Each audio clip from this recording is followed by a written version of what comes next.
Hello guys, आज मला 2 केक्सच्या orders मिळालेल्या आहेत। यापैकी दोघेही बेस मी रेडी करून घेतले आहेत। यातला एक स्पॉन्ज मी गॅसवर बेक केलेला आहे आणि दुसरा मी ओव्हनमध्ये बेक केलेला आहे। हा जो स्पॉन्ज मी आता कट करते आहे हा मी गॅसवर बेक केलेला आहे।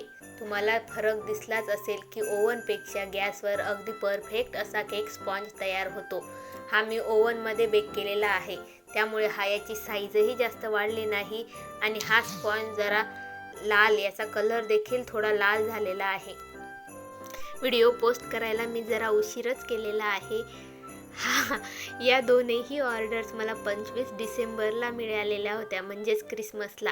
यातला एक केक मी क्रिसमस थीमचा बनवण्याचा प्रयत्न केला आहे जेमतेम, आणि मला असं वाटतंय की तो माझा प्रयत्न यशस्वीरित्या पूर्णही झाला। आणि दुसरा केकवर डिझाईन मी माझ्या मनानेच केली। केक बनवण्याचा, केक बेक करण्याचा, केकवर डेकोरेशन करण्याचा मला अजिबात कंटाळा नाही, त्यातल्या त्यात व्हिडिओ शूट करण्याचाही कंटाळा नाही। बट व्हिडिओ एडिटिंग करणे आणि ते पोस्ट करण्याच्या बाबतीत मी खूप जास्त आळशी आहे। जर हे काम माझं कोणी करून दिलं असतं तर मला खूप मोठे उपकार झाले असते त्यांचे, पण बिचारी माझी सासूबाई आहे, त्यांना एडिटिंग वगैरे जमत नाही म्हणून त्या करत नाही, नाहीतर या गोष्टीत देखील त्यांनी माझी हेल्प केली असती। आणि माझे नवरोबा, ते तर माझ्यापेक्षा जास्त आळशी, त्यांची सुद्धा काही डॉक्युमेंट वगैरे सेंड करणे, व्हॉट्सअपला फोटोज वगैरे सेंड करणे, ही सगळी कामं ते माझ्याकडूनच करून घेतात। ज्या दिवशी आपल्याला एकाच वेळेस 2 केक कंप्लीट करून कस्टमरला द्यायचे असतात त्यावेळेस थोडी घाई नक्कीच होते, पण अशा घाईघाईतही मी आज चांगलेच केक बनवले आहेत आणि हे माझे नेहमीचे रेग्युलर कस्टमर आहेत, म्हणून थोड्याफार काही चुका झाल्याही तर ते बिचारे ॲडजस्ट करून घेतात। या केक बनवताना त्यांनी कुठल्याही प्रकारचा फ्लेवर किंवा काही डेकोरेशन मला सांगितलेलं नव्हतं, सगळं मी माझ्या मनानेच केलं।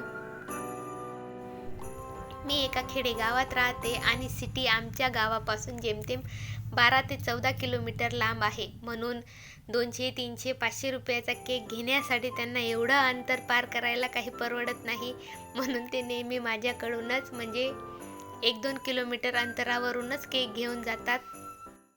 पहिल्यांदा मी सांता थीमचा केक बनवते आहे, त्यामुळे माझ्याकडून बऱ्याच चुका झाल्या, बट माझा केक हा परफेक्ट असा तयार झाला होता। आणि थोड्याफार चुका झाल्या तर ते बिचारे मान्य करून घेतातच, हे तर मी तुम्हाला आधीच सांगितले।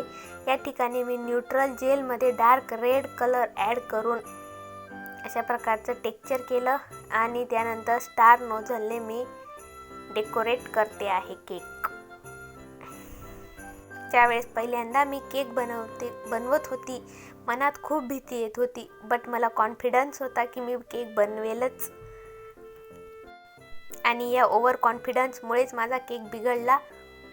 केकवर नाव टाकायचे होते, मी ते विसरली आणि कस्टमरने मला विद्या नाव सांगितलं होतं, मी दिव्या नाव टाकून ते त्यांना देऊन दिले, तरी बिचाऱ्यांनी घेऊन घेतलं। घरी जाऊन डीच्या ठिकाणी व्ही केला आणि व्हीच्या ठिकाणी डी करून दिला त्यांनी। असा हा माझा केक डेकोरेट जाऊन अगदी परफेक्ट असा रेडी आहे। आता मी या ठिकाणी दुसरा केक घेतला आहे, त्याला मी येलो कलरने कवर केलेला आहे आणि मोदक नोझलच्या सहाय्याने मी या ठिकाणी फ्लावर्स काढण्याचा प्रयत्न केला। हे डेकोरेशन देखील मी पहिल्यांदाच करत होती, काहीतरी नवीन नवीन प्रयोग करायचे म्हणून करत असते। त्यातल्या त्यात काही प्रयोग हे चांगलेही होतात, काहींचे केक बिघडतातही,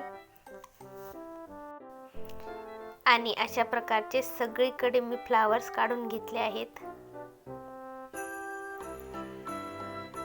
केकच्या साईडला देखील मी सेम फ्लावर्स काढून घेतले। येलो आणि ब्लू कलर कॉम्बिनेशन खूप छान दिसत होते, आणि जेव्हा त्यांनी केक घेऊन जायच्या आधी त्यांनी आमच्या घरीच मला सांगितलं की बॉक्स ओपन करून मला केक दाखवा। त्यावेळेस माझ्या मनात खूप जास्त भीती आली, जर यांना केक आवडला नाही तर हे इथंच टाकून जातील, बट त्यांना केकचं डेकोरेशनही आवडलं आणि त्यांनी मला तशी काही डिमांडही केली नव्हती की त्यांना असं डेकोरेशन पाहिजे असं। त्यांनी मला सांगितलं होतं की दीदी तुम्हाला आवडेल त्या प्रकारे केक बनवा, म्हणून मी त्यांना अशा प्रकारे केक बनवून दिला। आणि या फ्लावर्सवर मी थोडं येलो कलरने अजून थोडं डेकोरेट करते. तर गाईज, तुम्हाला माझे हे केक्स कसे वाटले मला कमेंट करून नक्की सांगा. प्लीज माझ्या व्हिडिओला लाईक करा, शेअर करा, सबस्क्राईब करा. आणि जर तुम्ही कोणी नवीन केक शिकत असाल आणि तुम्हाला केक शिकताना काही अडचणी आल्या असतील, त्या देखील मला कमेंट करून सांगा. तुमच्या प्रत्येक प्रश्नाचं उत्तर देण्याचा मी प्रयत्न करेन. मीही परफेक्ट केक क्लास केलेला नाही, मी व्हिडिओ बघूनच केक शिकली आहे, केक बनवते. आणि आज कस्टमरच्या आवडीनुसार मी केक डेकोरेट करून त्यांना देऊ शकते. अशा प्रकारे मी या केकवर डेकोरेट केलं. आता मी या केकवर अर्जुन असं नाव देखील टाकून घेते आहे. डार्क कंपाऊंड मेल्ट करून मी हे नाव मोल्डच्या सहाय्याने बनवून घेतलेले आहे.